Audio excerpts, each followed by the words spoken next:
So this is the bracket, and we're going to print the bracket.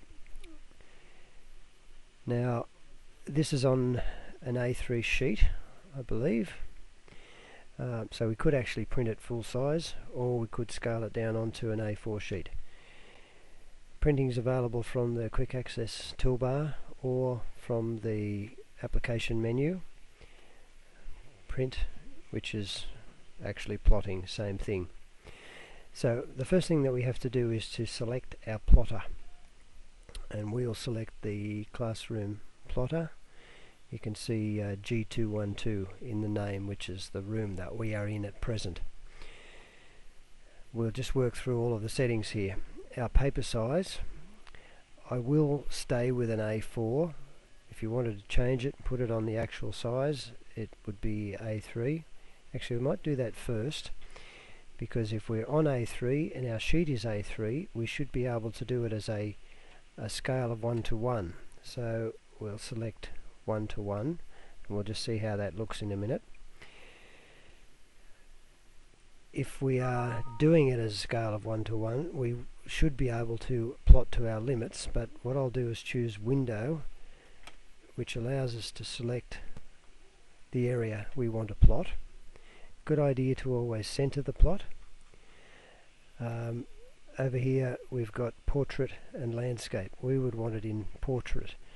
Now this is a bit of a trap too, because out of the box the print screen will look like this. You have to open it up to get the additional options here. I'll talk about these, some of these other settings in a moment. If you apply this to the layout at this time, those settings will be saved for the next time you come back into the plot dialog box. The next thing we would do is always have a look at the preview and see what we're going to get. And it looks like it is actually going to fit on to our sheet. Now that's as an A3 sheet, as I said. If we go back, we'll close that window and change it to an A4 sheet. Of course it's not going to fit on an A4 sheet if we do a preview now. So what we would have to do is change the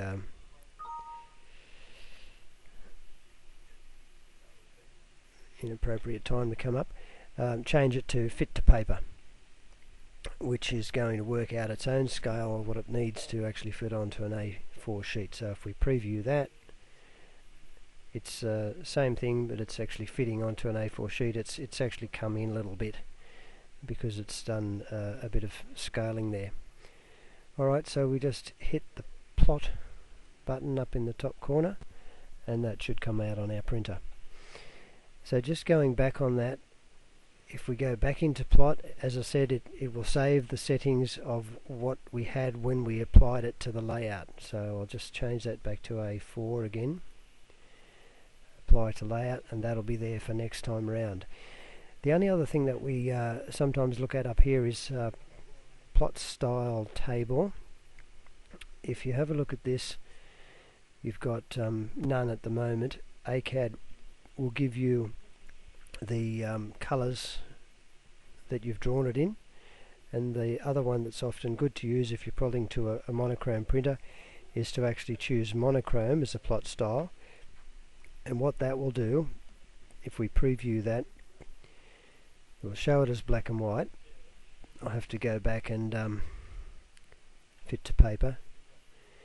It will show it as black and white, but if you've used colours such as yellows and cyans, it will show them in such a way that it looks okay on a monochrome printer.